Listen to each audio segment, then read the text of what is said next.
চলে গেছে, একজন যেই তো চলে গেছে, আমি চিন্তা করছি না আরো 10 জন যাবে আমার পিছে ঘুরে, এটা লাগিয়ে পরে আমি মন দিয়ে ভিডিও বানাই, ভালো লাগে ভিডিও বানাই, কাজ করতেছি ভিডিও বানাই, চালে উঠতেছি ভিডিও বানাই।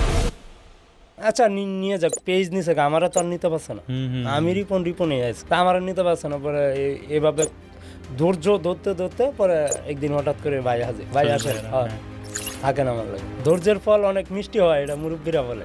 প্রত্যেকটা মানুষ শেয়ার দিয়ে একটা কথাই লিখছে যে আমার একটা রিপন মিয়ার মতন জীবন চাই, যে জীবনে চিন্তা কম, ঘোরাঘুরি হবে, টেনশন কম, শুধু হচ্ছে যে নিজে যেটা সেটা বাঁচবো, নতুন করে মানে ওই ফেক একটা স্মাইল নিয়ে থাকবো যে হ্যাঁ আমি অনেক সুশীল, আমি অনেক কিছু জানি, অনেক স্মার্ট, কিন্তু আমার জীবনে সুখ নাই।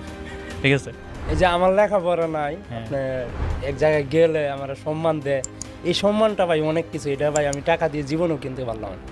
সম্মান, ইজ্জত, ভালোবাসা এগুলি কখনো টাকা দিয়ে কেনা যায় না, এগুলি টাকা দিয়ে